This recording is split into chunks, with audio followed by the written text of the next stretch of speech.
Okay, we need to talk because there is an incredibly dangerous and life-threatening situation developing right now in the Caribbean, and it demands your immediate attention.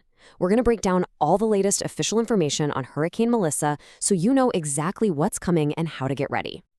This is a DGHradio.com news and information network 5 p.m. Hurricane Melissa update. Let's get right to it. Here's the critical information you need to know. Look, Hurricane Melissa isn't just another storm we're tracking. It is quickly blowing up into a major threat to life and property across the region. The whole point of this explainer is to give you the clearest possible picture of the danger and the timeline, and this is all based directly on the 5 p.m. advisory from the National Hurricane Center. So, first things first, we have to understand why Melissa is becoming so dangerous so quickly. It's going through a process that makes forecasters extremely concerned. So what is this process? It's something called rapid intensification, or RI for short. But what does that actually mean when a hurricane does it?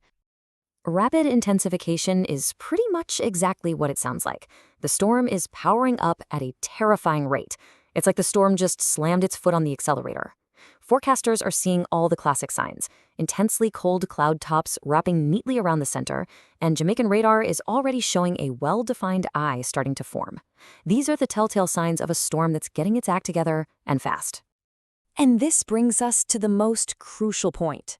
The official forecast is now calling for Melissa to peak with maximum sustained winds of 160 miles per hour. That's within the next 48 hours. Let's be perfectly clear. That is Category 5 strength. That's the highest possible level on the scale, capable of absolutely catastrophic damage. You know, the National Hurricane Center offers a really critical piece of perspective here. They're basically saying don't get hung up on whether it's a high-end Cat 4 or a Cat 5. At that level, the outcome is devastating either way. The focus shouldn't be on the exact number, but on the sheer catastrophic nature of this threat. So, we know the storm is becoming an absolute powerhouse. The next critical question is, of course, where is it going? Let's take a look at the projected path. Okay, here is the timeline that everyone in the storm's path needs to understand right now. Things in Jamaica are going to start going downhill tonight. The core of this hurricane is expected to be near Jamaica by early Tuesday. From there, it tracks over eastern Cuba early Wednesday. And after that, the storm is forecast to make a sharp turn to the northeast. And that turn is going to be key for what happens in the Bahamas and the Turks and Caicos. Now let's really drill down into the specific, life-threatening impacts for each nation in the path of this storm. And just so we're clear, this comes directly from the key messages published by the National Hurricane Center. For Jamaica, I'm not going to sugarcoat it. The threat is severe and it's coming from all angles. This is not just a few hours of bad weather. We're talking about a multi-day event. We're forecasting destructive winds and catastrophic rainfall, which will lead to life-threatening flash floods and landslides. This means extensive damage to infrastructure, power being out for a very long time, and a real risk of communities being completely cut off for days. On top of all that, a life-threatening storm surge is expected along the southern coast. Over on the island of Hispaniola, the biggest threat is going to be water. In Haiti, especially in that southwestern peninsula, they're expecting catastrophic flash flooding and landslides.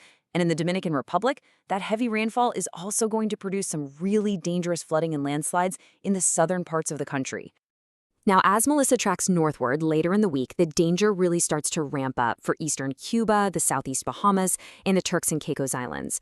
A hurricane watch is already up for parts of eastern Cuba. If you're in any of these areas, you have got to be monitoring the storm's progress very, very closely. The risks of storm surge, damaging winds, and heavy rain are all on the rise. The language coming from the National Hurricane Center is about as direct and blunt as it gets. They are calling this a very serious situation for the entire region. The combination of all these catastrophic hazards, the rain, the wind, the surge, it all requires the absolute highest level of preparedness. Okay, now let's look at the hard numbers. This is the official 5-day forecast from the National Hurricane Center, showing you exactly what they project the intensity will be at specific times. So the storm is at 90 miles per hour right now, but just look at that 48-hour mark. That's the peak right there at 160 miles per hour. Then at 72 hours, after it tangles with the landmasses of Jamaica and Cuba, the winds are forecast to drop. But listen, they drop to 130 miles per hour. That is still a very, very dangerous major hurricane. This brings us to our final and honestly, our most important section. We've seen the science, we've looked at the track, we've broken down the impacts. The only thing left is the action that you absolutely must take now. The message could not be more clear. This is not a storm to watch and wait on. The time for you to prepare is right now, and that window is closing fast. For everyone in the hurricane warning areas, especially Jamaica, the National Hurricane Center says, and I'm quoting, all preparations should be completed today. And so we have to leave you with this one question. Ask yourself honestly, are you ready? Is your family ready for what's about to happen? Your actions in these next few hours could make all the difference. Please stay safe and please heed the advice of your local officials.